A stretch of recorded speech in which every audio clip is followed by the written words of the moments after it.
It's time for Dart Talk. Brought to you by thedartzone.com.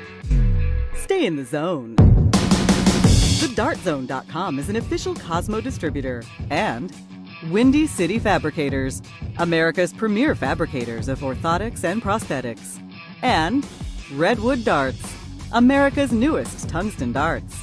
Stand straight and tall and hit them all. Redwood Darts. And now, here are your hosts, Mystery Mark and Steve P.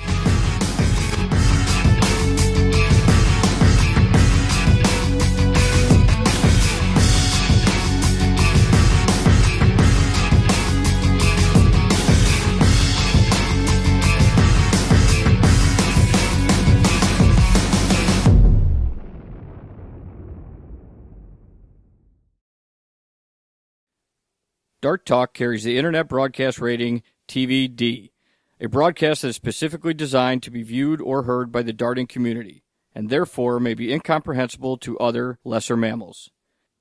Darter discretion advised.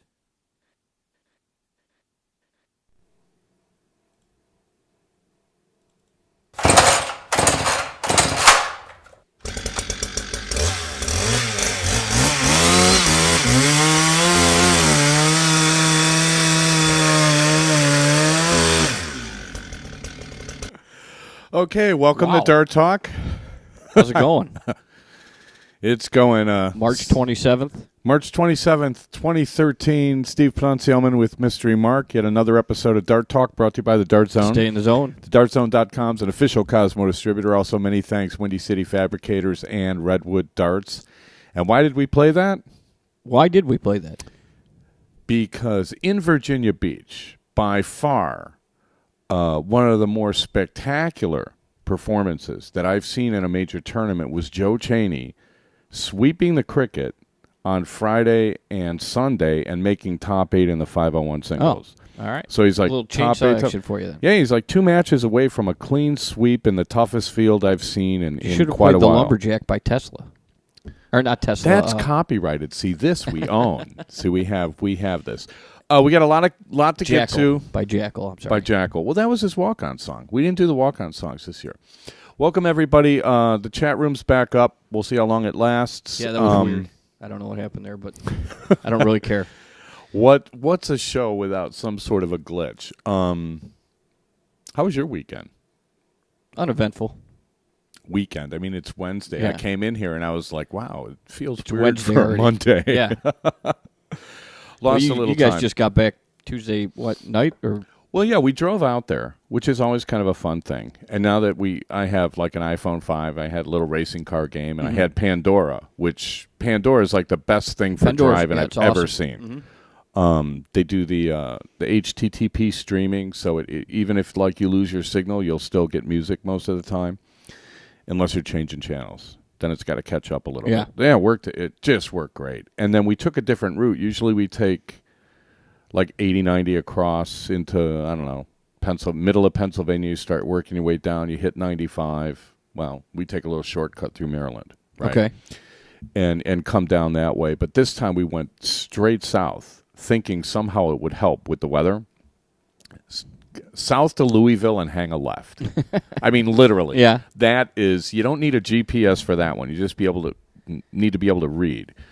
But I've never driven east of Lexington, Kentucky. all right. And Was it worth it? it was awesome. Yeah. I mean, it was weird. I went to Charlotte, I don't know when it was, a year or two ago, and I drove to Columbus, and then I drove out with Gordon Dixon, DJ Sayre, and who is now Tara Dixon, and drove to Charlotte there. But we took some state highway eastbound out of Columbus all the way to West Virginia, and it's some of the prettiest country I've ever seen. And let me tell you, taking 64, once you get east of Lexington, it's just outstanding scenery. And then you start, you got to kind of work your way south. You get to Charleston, you go south, and you kind of zip through the Appalachians. You zig here, you zag there, and it was like really pretty. All right. Really pretty country. Did it take much longer?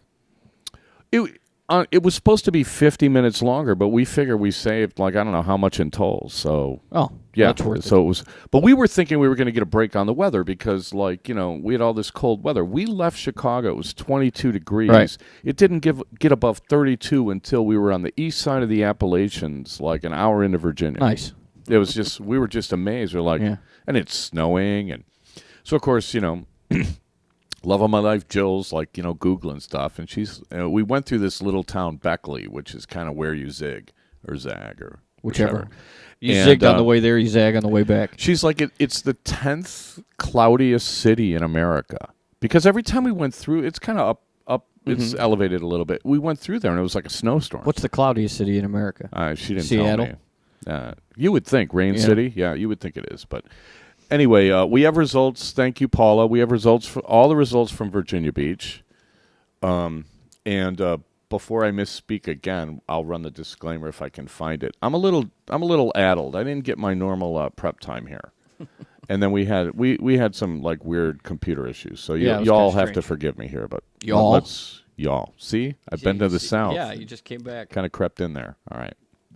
The views and opinions expressed by guests on Dart Talk do not necessarily reflect the thoughts or opinions of the hosts, our sponsors, any official Dart sanctioning organization, and post hoc ergo propter hoc, any and all spelunkers, debunkers, raconteurs, roustabouts, technocrats, hepcats, cat ladies, Lady Gaga, the Four Seasons, the Three Stooges, the Academy of Motion Picture Arts and Sciences, hipsters, kibitzers, hellions, the fickle finger of fate, or Tom Waits. Okay. Right. That's good. And just a reminder, we will not be doing a show next week. We will not. No, because Vegas, baby. Somebody's going to do another road trip. Yes. I mean, I just got back from driving to and from Virginia Beach. Now you're going the other way. Monday, driving back and forth from Vegas. Right. So, now you're leaving Monday. Originally, you were leaving Tuesday. Am I the road warrior or what? Well, we'll find out.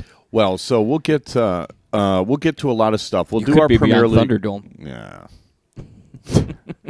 We'll do our Premier League picks later in the show. Also, we will do some handicapping on the NWDS, and we'll see what the odds are that a certain darter gets lucky.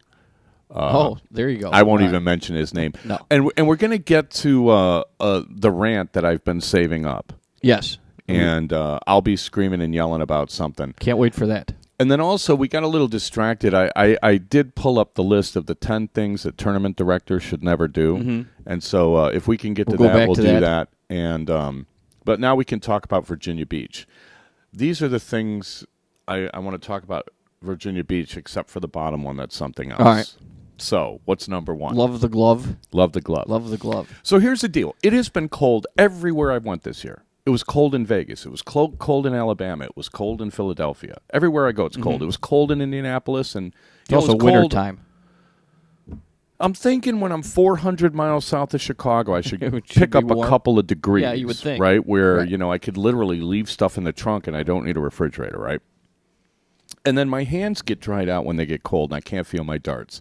So it started in Vegas. I was just like, you know what? They have all these little like instant hand warmers and stuff, and they don't work really good. So finally I'm like, you know what? Heck with this. So I just took a glove and I kept it on my hand, and my hand stayed warm.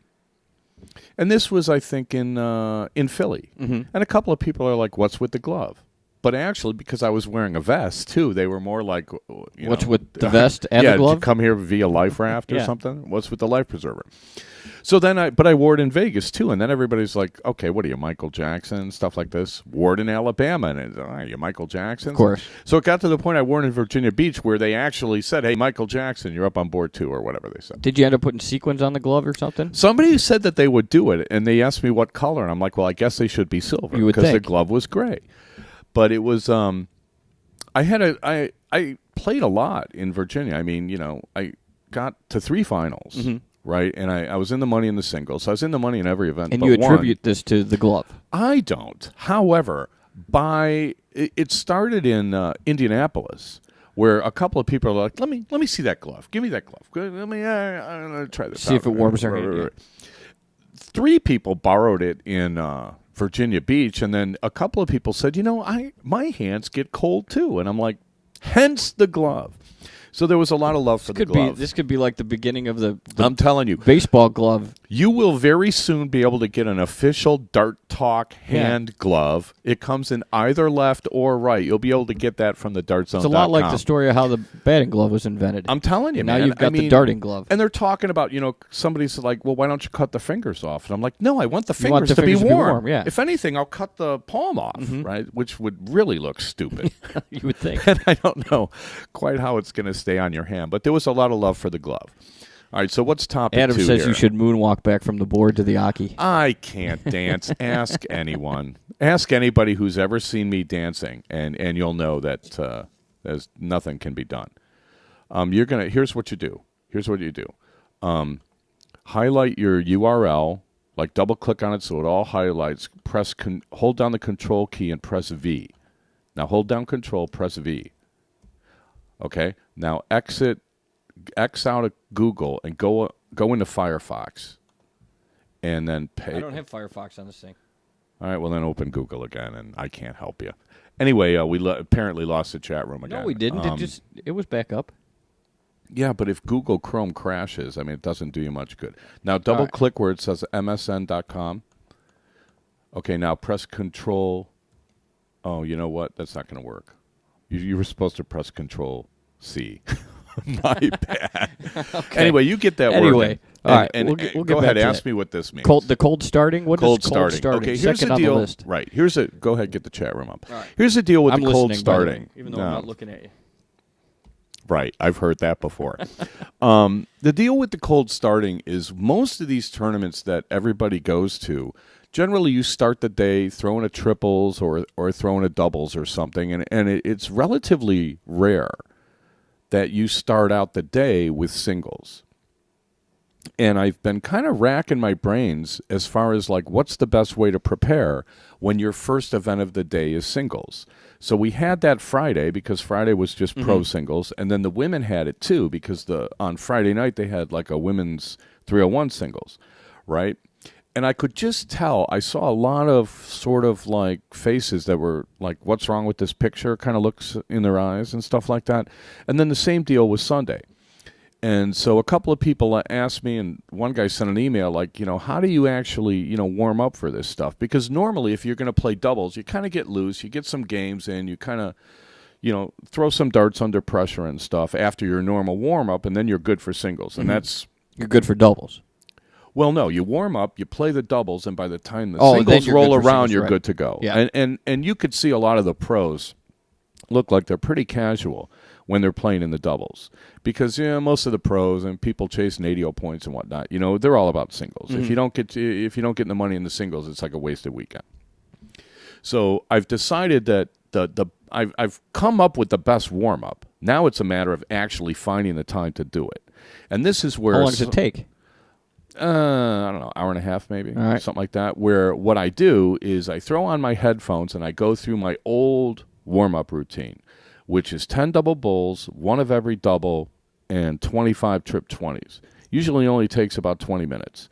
So then go refill my coffee, whatever. That leaves me an hour to play legs with somebody. You have got to play legs with somebody before you play in one of these singles things if you don't want to start out stone cold. Okay. And I proved it to myself on Sunday because I started out stone cold, where literally no, not Sunday, Saturday. Saturday? Whatever. Whatever day. Whatever day Doesn't it was, really because I started out stone cold, and I'm like, okay, I can't do this anymore. And then I did the other thing where I made sure I played some legs with somebody, and it was like night and day. So that's Dart Talk recommended. Right there. All right. Find somebody. I don't care if it's Helen Keller. I think that would be more difficult. Her guide dog is chalking, but go and throw legs with somebody and put yourself under pressure where you have to hit something. All these people I see warming up where they're like, oh, I'll just throw it this, and I'll just throw it this, and I'll just throw it this, because that's what you feel like throwing at, and it goes in, and suddenly you think you're ready. It doesn't really work that way. I think we've said that. Yeah. I guess we need to reiterate things every 4 or 5 months. So anyway, that was the deal for our with own sake too. That was the deal with that. Now, okay, this next thing. Piddle me this. Yeah, piddle me this. There was some consternation among, I believe it was only among the women. And I should say right off the top that I thought the tournament staff did a great job. They had some new people in charge that hadn't really run it, and they didn't really have any training wheels. And I thought they came off really good. The only criticism I heard from anybody was something about the diddling and the structure of the matches. And I think that was just like a communication thing. Let's take like our first real quick break, and we'll be right back. You're listening to Dart Talk with Mark and Steve.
Okay, and we're back. Dart Talk brought to you by the Dart Zone. Stay in the zone. TheDartZone.com is an official Cosmo distributor.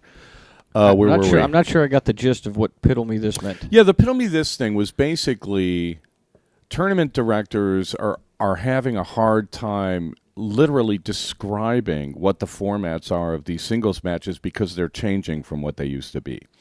So I think what eventually happened with the women was they were supposed to play alternate start, but it was announced that they were going to diddle every leg.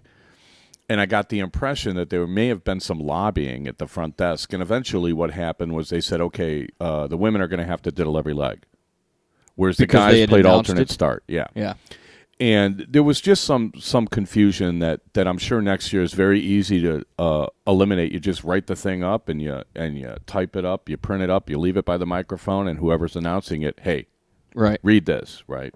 Because, I mean, it's relatively simple. Diddle debacle of 2013. Oh, it was not a debacle.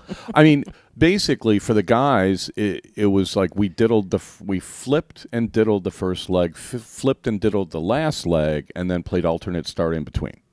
All right. Right?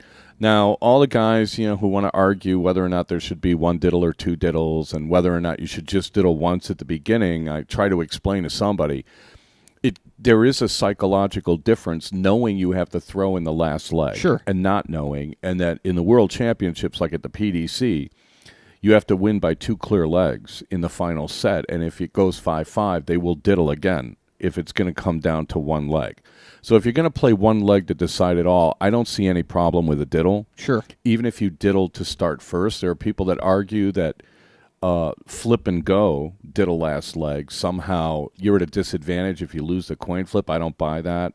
I wouldn't believe that either. I think the perfect solution is flip a coin, and then winner of the coin flip gets to decide if they want to start the first leg or the second leg, right? And then diddle instead last of just leg. automatically going first by winning the coin flip. I think that's the best. Well, they used to choose whether you show one or see one when you win the. Well, and that so still why happens. couldn't you do the same thing? Well, that still happens. Right, I mean, that's why you flip a coin is you do want to see or show. And I can't remember the last time I showed somebody a diddle. Yeah. And it was funny. I took a L-style diddle off Bob Seneve that was beautiful. L-style has these really stiff flights, and he put one right on the side of the bull, and I looked at it, and I'm like, oh, baby, side rail. Right off his flight, dead center in the 1 hole. It was pretty. Nice. So I did win at least 1 diddle this weekend. Oh, well, what do you know? Anyway, I'm that assuming it was not against Well, Carver. that was the deal with the piddle me this, was it was just like It was a little bit of a glitch, and to be honest... But it wasn't that big of a deal. Well, no, and I thought that the tournament people made the right decision. I mean, it's very difficult to play the first round under one set of rules and then change it for the later rounds, although you do that. I mean, you play, best of 5 in this round, and then when you get to a certain round, it goes to best of 7 and stuff. So, I mean, there is precedent for it, but I don't see... I don't see any problem with them saying, well, we started it this way, so we're going to do it this way the whole way. But what I am convinced of now is that getting rid of this diddle every leg and going to alternate start and diddling the deciding leg, whether you want to diddle at the beginning or not. It's the best way to go. I think it's the best way to go for especially for the locals and for the people that don't play tournaments all the time. I can't remember one of the top women I was talking to about this, and I was like, look, if you're a local Virginia shooter and you play 2 or 3 tournaments a year and you're playing somebody who plays 15, who's going to be the better diddler? And I got mocked when I'm like, oh, professional diddler and stuff. But when you think about it, it's such an advantage going first, and if you can manage to go first every leg, I don't know how you're ever going to lose. Yeah. Right? I mean, it's a pretty uphill climb going second. Ask anybody. Right. They'll tell you. You go first, all you got to do is play the guy even. You go second, you got to outplay him. So, I mean... Yeah, and every leg. Yeah, and every leg, which is why alternate start, I'm starting to think that is totally the way to go. But let's move on. What do we got Modifiers and Sir George. Modifiers and Sir George. I made some, hopefully not a lifelong enemy, but I was having equipment problems in the blind draw, which, by the way, the Friday night blind draw in Virginia Beach... Not a lifelong enemy, but it's an enemy for right now. Well... Here's the deal. I mean, there were more pros in this blind draw because a lot of the pros skipped the Friday night draw because they got to get up early and play Saturday.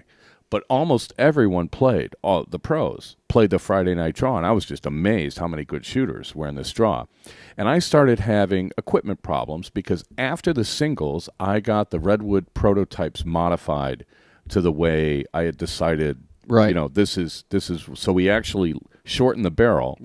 And we took off not quite 2 grams of weight, right? And we added a knurl, and they were just awesome.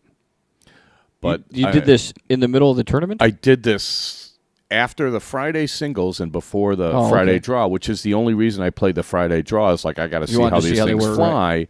In case, I got to do something for Saturday. And they just, they went so magnificently. I was just like happy. A kid in a candy store. Yeah. Except what happened was I ended up with the points falling off because I rushed the guy doing them and he didn't have time to like really let them set. So the guys at Bit of England who had the dart concession there were nice enough to be like, hey, Steve, let me fix that for you. They got the Loctite. They got the hair dryer. La-di-da-di-da. They're like, wait 10 minutes. They should be good. I waited exactly 10 minutes, and they were good for the entire weekend. Okay. So thank you. I think it's Sir George Sizemore. All right. But anyway, and Budman. Thanks, guys, for helping me out. Those guys were really cool. Who has become your enemy? The guys that were waiting for us to play because this was literally in the middle of the draw. Yeah. I mean, you had to wait 10 minutes to... We're playing 501 cricket choice, and in the 501 game, I open up with a ton 80, I throw a ton 37, and my 7th dart is a dead center double 20, and I'm like, I cannot play any better than this. And I pull out the double 20, and the point's sticking in the board, and I'm Nice. like, oh, gee. That's not good. What happened? And then halfway through the cricket leg, now another dart, the point was sticking in the board. So I'm going up there, and I'm like yanking out the points, and my opponent, one of them was just getting like, what is with this guy? Kind of thing. And so then the guys in the next round had to wait for me to get them fixed, and they're just sitting around like, I can't believe this guy. He doesn't even have darts that work. Right. And then I actually played pretty good, and we ended up getting by them. And the same thing kind of happened on Sunday. Which will fuel their anger even more. Well, look, I mean, the same thing happened Sunday, and the tournament directors, the only other thing, and I'm not even going to call this criticism, the only thing that tournament directors really need to start figuring out is how to work the Sunday schedule. Because what they did in Virginia Beach this year is, and correct me if I'm wrong, anybody, I think they switched the 501 and the cricket singles. I think last year the cricket singles were on Saturday and the 501 singles were on Sunday, and they flipped it. What happens, and we only had 2 events on Sunday. We had the singles and then the doubles, right? So it was another cold start. But cricket singles can run long. And what happened was I ended up playing with Gordon Dixon, who carried me to the title, actually. Gordon the Great. Good for I've him. never seen a guy play so well when his partner could Was not. so literally. bad. I went through a cold snap where I had no idea where they were going. I'm throwing 1 counts and stuff, and Gordon's just up there 9 count, 7 count, 9 count, 7 count. And I was just, by the end of the match, I was just amazed. I'm like, wow, I've never played that bad and won a match against good players. Mm-hmm. But they were irritated because they ended up waiting 2.5 hours to play us. Why is that? Well, because we were in a bracket with a guy who was in the cricket final, right? So we played 1 round. We had to wait for the cricket to be over. Mm-hmm. And I think I lost in top 8. So, I mean, I had time, and then it's rough. I think Gordon sat around. I think he was out early, and he sat around for hours waiting to play. And then also on Sunday, people have to check out of the hotel. People have to get flights. It's a travel day. And so for the people that are out early in the singles, right, they wait around for the doubles. And then the doubles are supposed to start at whatever time they're supposed to start, but now they're in a bracket with somebody who's still playing in the cricket, so they're waiting, and they're waiting, and they're waiting, and they're waiting. And then they're playing a guy who's warmed up that's been playing all day. They're starting cold. They fall behind. They end up losing, and they're like, why did I wait? Sure. Right? Yeah. So because Sunday attendance is always a little bit less than Saturdays, it seems to me there has to be something that we can do to prevent that from happening. And I don't really know what, because to their credit, we didn't start till 11, which I like on Sunday because you have to check out of the hotel. Yeah. You got to pack your bags, take them down to the car, deal with whatever you have to deal with. I mean, some people stay Sunday night, but the majority of people are leaving. Right. So you got to pack everything up and then go and, actually Instead of prepare. starting at like 9 in the morning and then having to play a match and then go do it all. Well, yeah. Or you could just get up earlier and be packed and check out at 8. That's what they used to do in Chicago. They would start at 9 or 10, and then you'd go down, play a match, and then be, okay, I'm going to go, deal with this. I'm going to go bring the bags down. So you pack, right, and then you leave them in the room, and then at 10:55 you run up and you bring them down, whatever. I mean, it's a hassle. Well, no, in Stamford, some guy paid like an extra $20, $30, $50, whatever, to get a 5 o'clock checkout, so he didn't have to deal with that. Mm-hmm. Right, anticipating that, he'd still be rolling, which he was, So Sundays are tricky, and I don't know that there's anything you can really do to make it perfect, but the thing about cricket is cricket takes longer than 01. So I think cricket singles on Sunday followed by cricket doubles on Sunday, I'm not sure that's the best way to do it. You might be better off doing it on Saturday. So the singles? And or both, because I like the way they do it. They made it all. They put all the cricket together and all the 01 together. But if you do the cricket on Saturday, on Sunday, do the 01 on Sunday because it doesn't take as long. Yeah. Even you can't. I played a match with Bob Sneed. It went 5 legs, and in the 5th leg, we both got over 900 points. I mean, that's the equivalent of playing 5 legs of 5-0. Plus, we played 4 legs before that. So I mean, we could have literally played 21 legs of 5-0 in the time it took us to play 5 legs of cricket, right? Which, by the way, I asked a couple of people, hey, what do you think about just going for cricket and just going best of 5, clean cricket, alternate start? Guys it's boring. It's boring. It's boring. That'd be boring. And I'm looking at him and I'm like, and this is the same guy that tells me cricket takes more skill than 01. Okay. And I'm like, no, it doesn't. You don't know how to count. So, I don't know. Get off of that. What do you mean by Darren Parzow? I got to meet Darren Parzow and George Timpone. Oh. Well, these are like you had never met George before? I think I just met him really, really briefly, but I had a chance to hang out with him, and I had a chance to have kind of a long conversation with Darren. Darren's an East Coast guy. I don't know if he's from Virginia or somewhere around there. I mean, he's like a Hall of Famer. He doesn't play as often as he did back in the day, but he was asking me about all these guys in Chicago and stuff. So I wanted to give a shout-out to Darren and George. All and right. Darren, I'm really sorry about all those 5-of-a-kinds. I don't know where those came from. That's a story for a different day. Right. What do we got Strength here? of the minefield? Yeah, this field was tough. Mm-hmm. And, I was going to ask you about that. Oh, it was brutal. And, I was talking to Ralph McCool in the cricket on Sunday. Ralph had to play Timmy Bagley in the first round, who's a top 10 player. He had to play Gary Mawson in the second round, who's a top 10 player. And he had to play somebody else, and then he had to play Jim Widmeyer. And I'm like, wow, nice bracket. Yeah. You know, and I ended up playing national team members before the money in both the singles. I mean, it's just like there's no escape in these tournaments. And that's what makes Joe Chaney winning both the crickets and a top 8 in the 01 even more remarkable. Awesome. Yeah. I mean, I just cannot believe that and unfortunately I couldn't see the final, but I heard he just played, spectacular darts. So here's another one for Chainsaw.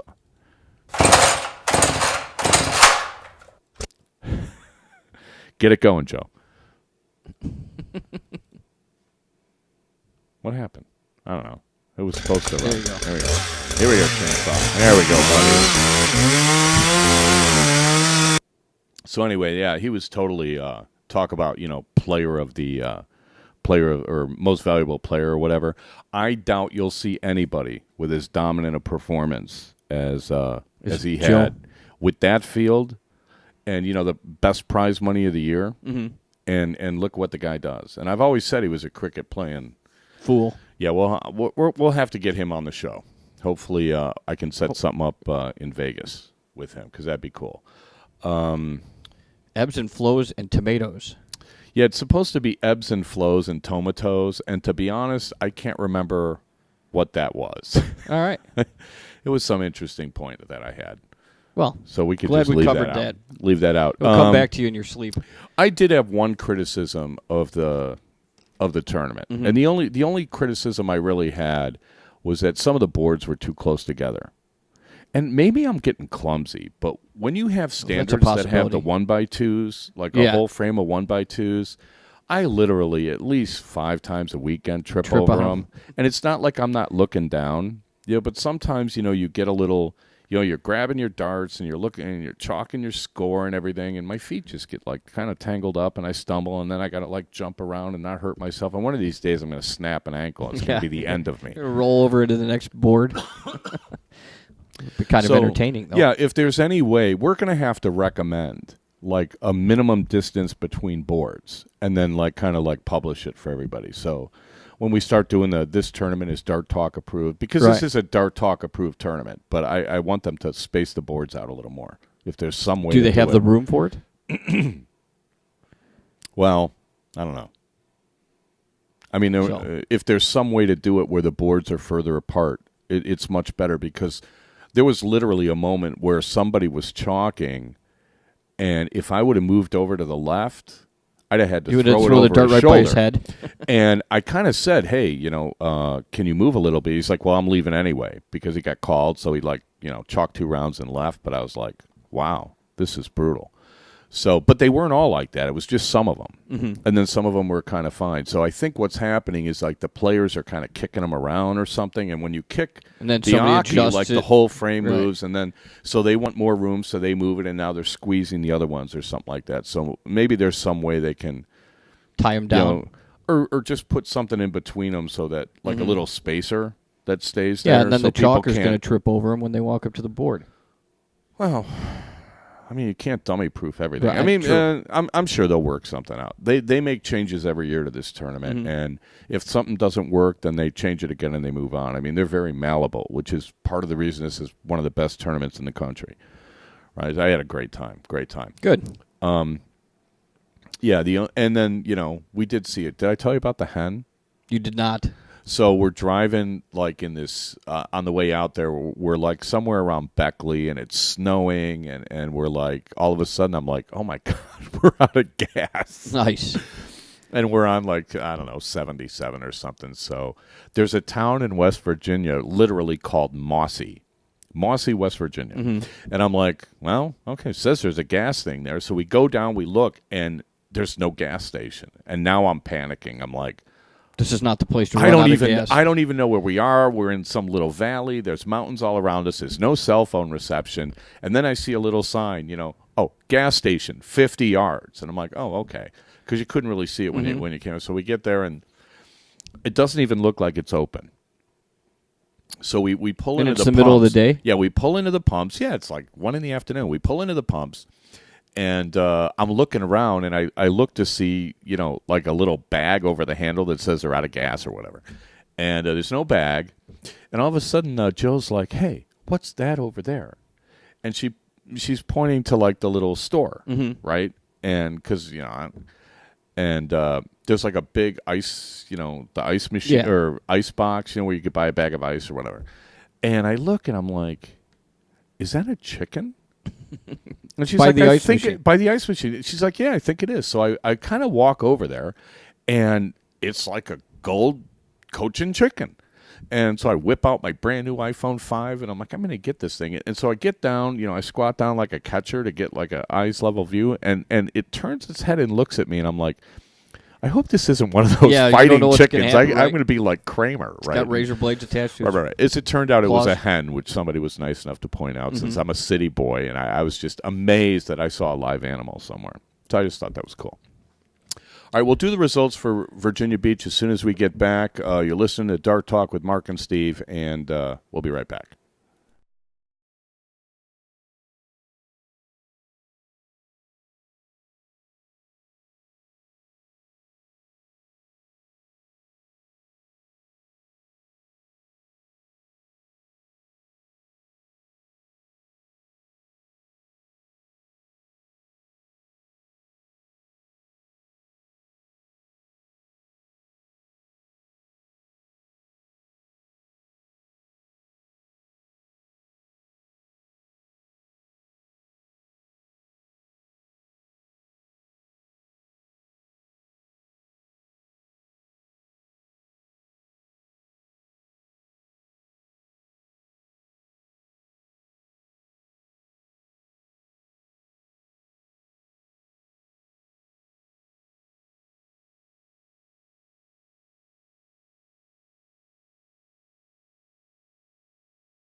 Okay, and we are back for the second half, brought to you by the Dart Zone. Stay in the zone. TheDartZone.com is an official Cosmo distributor. Also, many thanks, Redwood Darts and Windy City Fabricators.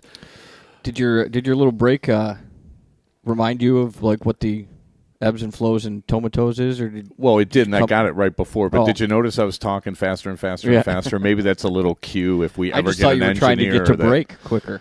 Just No. because we were past the half hour, but Yeah, this kind of I'm running off. but the you mouth did here. remember what ebbs and flows in tomatoes was supposed to be. Well, yeah, because because I was thinking, some of the guys that we played on Sunday were getting kind of irritated, and most of it I think was the fact that they had to wait so long, and it's inevitable that there's going to be delays and that events are going to overlap. And this tournament wasn't as bad as others I've seen. I mean, Stamford last year, my God, people were forfeiting.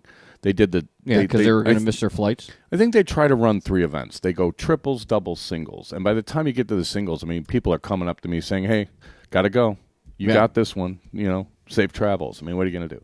And people have to leave. So that Sunday schedule is kind of a problem. And it seems it's really hit Stamford very hard. And I don't know quite why. But no, but what eventually happens is you play somebody.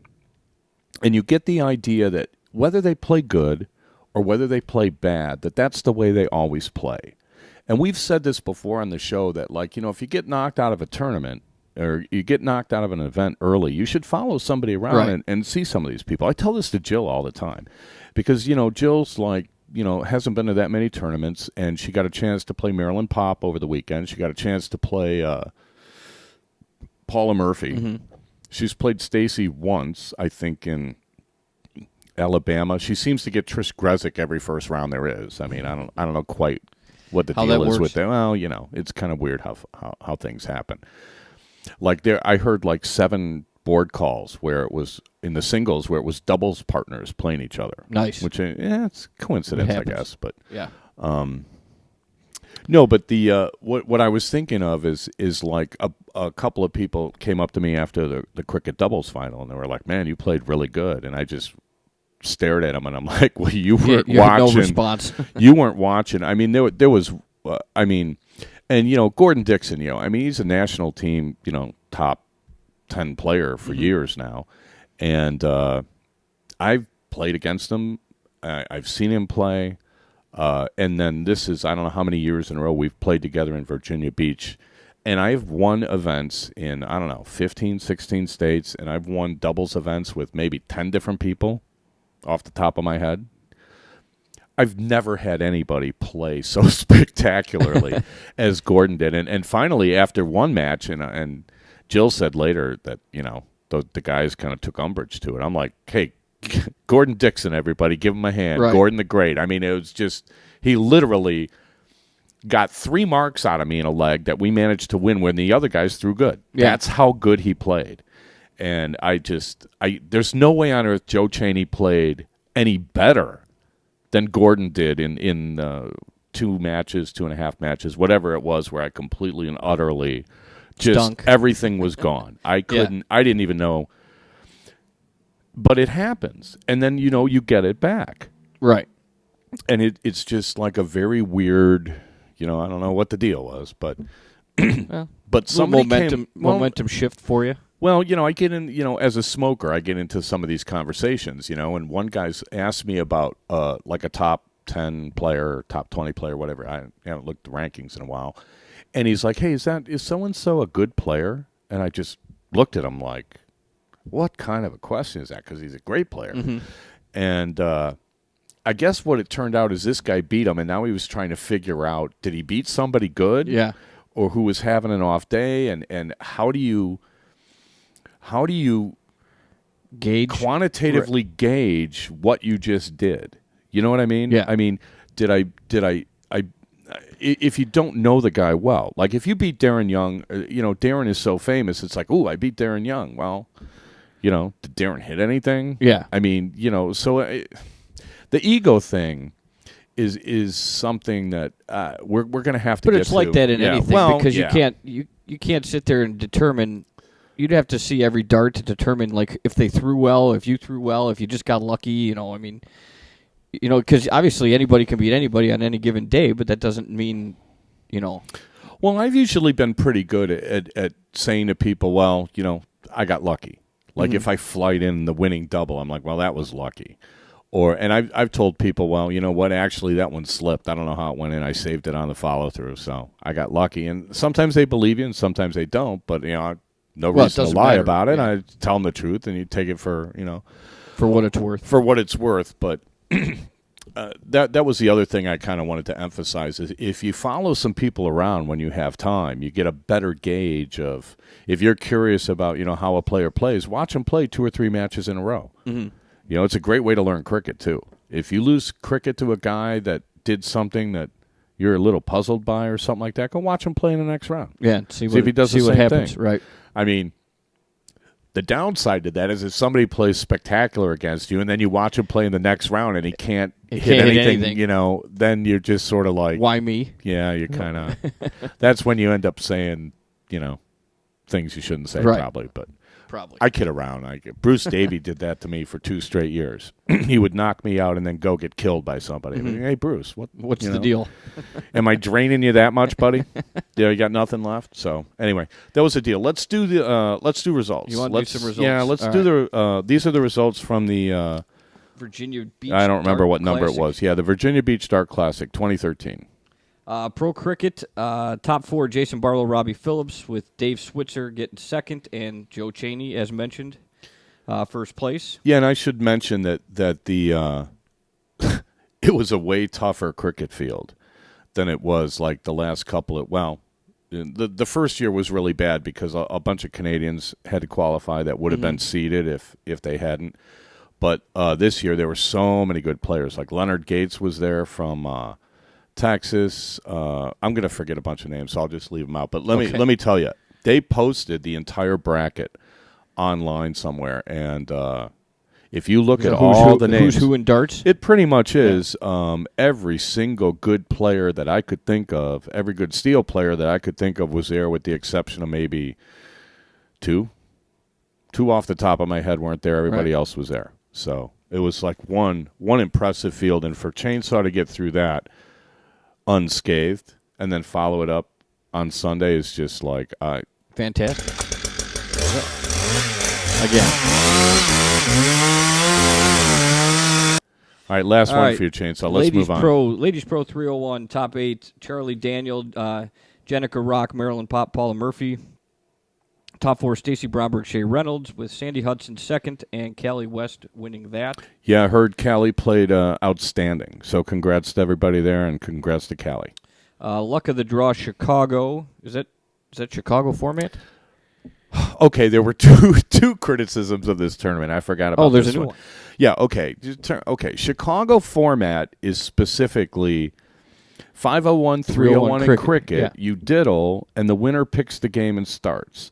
Then in the second leg, the loser of the first leg picks the game and starts. Right. And then you diddle in the third leg, and you cannot play the same game more than once. You have to play the one remaining game. Right. That's Chicago format.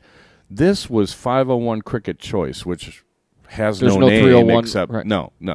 It's the third leg. If you win the diddle, you pick the game and you go. Mm-hmm. So I guess it's just 501 Cricket Choice, unless somebody wants to give it like a kind of cool name, like call it Cincinnati or they chose Chicago, Winchester. I mean, I don't know. Right. Call it something, but it's not Chicago. All right. Well, luck of the draw then. Top 4: Robbie Phillips, Jason Tucker, George Timpone, and John Kaczynski. Second place, Steve Panuzzi-Elman and Ed Shope, or is it Shopey? Ed Shopey. With the winner, John Steinhofer and DJ Sayer. Yeah, congrats to those guys. I really enjoyed playing with Ed Shopey. Ed has had physical problems, and he's still getting out there and duking it out and doing his best when he's nowhere near 100%, and I admire that. Mm-hmm. And he's an experienced guy. He goes back way further than I do, and it's really nice when you go to a blind draw and you get a knowledgeable veteran partner. You cannot help but learn something just playing with the guy, even just watching his demeanor and watching how he goes about his business and stuff like that. I mean, it'd be nice if we could get the pros out playing the draws, like as many pros as played Friday night. I think it'd be better for everybody if we could manage that somehow. Well, that makes sense. All right, mixed triples, 701, top 4, Brenner Roush, Bob Seneve, J.T. Sane, with Callie West, Brian Blake, and Robbie Phillips. Second place, Marlise Keel, Gordon Dixon, Steve Panuzzi-Elman, And first place goes to Stacy Bromberg, Larry Butler, and Ryan Barnett. Yeah, I should apologize again to Marlise and Gordon. I had 3 clear at 40 to take it to a third leg and totally whiffed on it. And I believe that was my 5th straight final that I've lost on that finals board. And I'm starting to really think that, like, there's just something. It's kind of stuck in a different place. It's got a different background than the other ones, and it's just and like therefore Kentucky. You just can't see the 20s. It's like going to a different tournament when you get to the tournament board because it's so different than anything else. And I was convinced I would never win another event after that. All right. Right. Ladies doubles 501. Top 8, Marilyn Pop, Stacy Bromberg, Jeanette Freitas, Christine Murphy, Vicky Briggs, Pam Briggs, Deanna Marsh, Tyler Mears. Top 4, Sandy Hudson, Sandy Haas, Brenda Rausch, and Renee Ripple. Hey, Ripple. Did you get that name right? I did verify that. All right, good. Callie West, Robin Curry second, with Shay Reynolds and Paula Murphy winning that event. The Sunshine Girls. There you go. Top 4, men's doubles 501. Top 4, Jason Barlow, John Kaczynski, Bruce Davey, Dave Switzer, Jim Widmeyer and Chuck Pankow for second place, and Gary Mawson, Joe Sliven wins the men's doubles 501. Ladies singles 501. Top 8, Wendy Fuetes, Pam Briggs, Morgan McCormick, and Jill Huchenson. Huchenson, is that how you say it? Is it? No, I believe that's Hutchinson. Hutchinson, Jill Hutchinson. What'd you say, Huchenson? Huchenson. That sounds like a Chinese restaurant. Sorry, Jill. Jill Hutchinson, that would be. All right, top 4 goes to Paula Murphy, Robin Curry, Deanna Marsh second place with Stacy Bromberg winning ladies singles 501. Men's singles 501, top 8, Joe Cheney, John Lucas, Joe Huffman, Joe Swick, Gary Mawson, Tom Sawyer, top 4 with Chris White second, and Donnie Joe first place. And, congrats to Donnie Joe. I heard he played spectacular, and he's another guy that would be like, a veteran guy. He's been around like 20-some years that you could learn a lot from watching him play. Mm-hmm. And should do a special shout-out to Swick. He's been on the show. We did an interview with him when he was playing in the police and fire games, and I was happy to see him playing well. He doesn't get out as often, because he's, working on his golf game or whatnot, but always happy to see a guy like that do well. Yeah. And then apparently, like Chris and Donnie had a great final. Mawson and Donnie Joe had a great top 4. Mm-hmm. Sawyer and White had a great top 4. So it was a real high level of darts in the 01. All right, well, that's good. Men's singles cricket, top 4, Mark Fair, Jim Widmeyer, Bob Sneeve second, and Joe Cheney, of course, wins men's singles cricket. Hang on. Hanging on.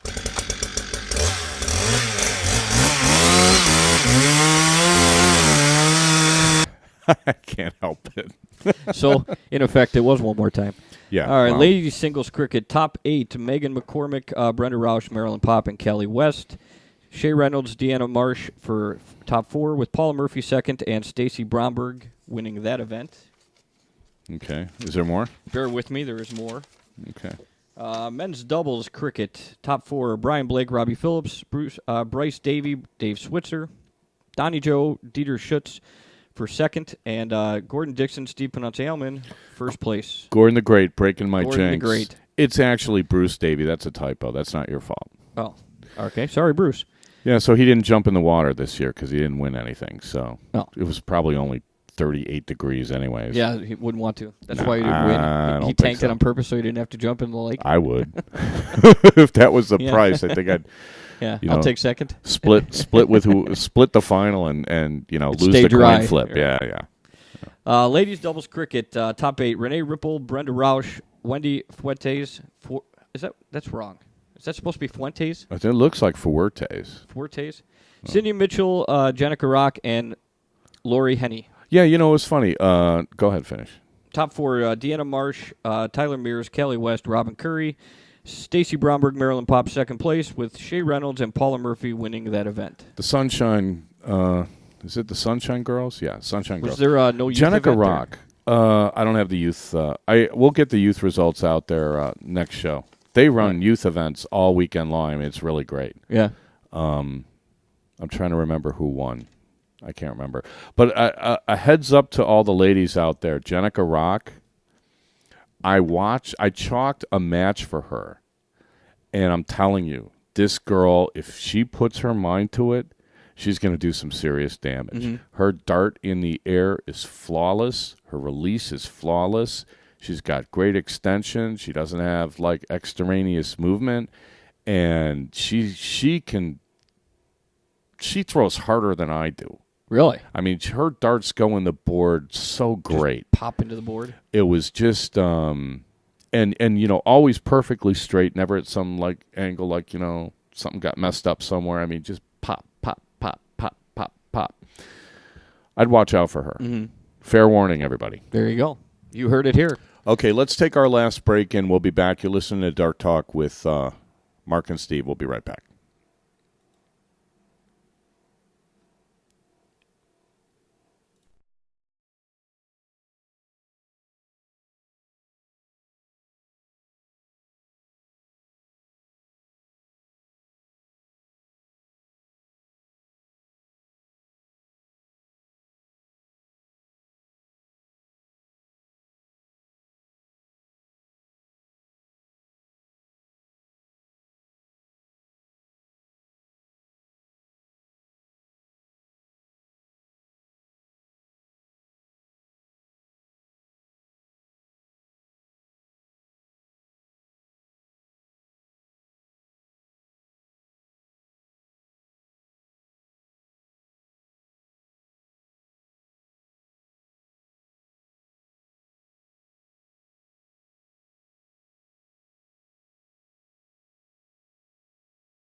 Okay, Dart Talk back, brought to you by the Dart Zone. Stay in the zone. DartZone.com is an official Cosmo distributor. In abbreviated fourth quarter, we got 3 minutes. Yeah, Houston, we have a problem. There's a lot that I want to get to, and I cannot put some of it off any longer, but we're already up on an hour, so we made an executive decision. We have a new format. Yeah, what we're going to do is I'm going to stop the tape, and we're going to stop the broadcast for about 5 minutes.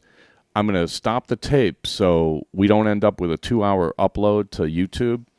And then if you guys just stick around, it's not going to be longer than 5 minutes. I just got to save this, do this, la-di-da-di-da, and then we'll just start. We'll start again with the second half of the show. We will cover, we're going to preview the NWDS. Yes. And we'll handicap the field a little bit. And we'll do Premier League. Yeah, we'll do our Premier League picks, and I'm going to go off on. And you have a rant. I have one rant that I cannot put off any longer. So I'm going to play the closing credits, but we are going to be right back about a couple of minutes after that. So everybody, just bear with us, okay?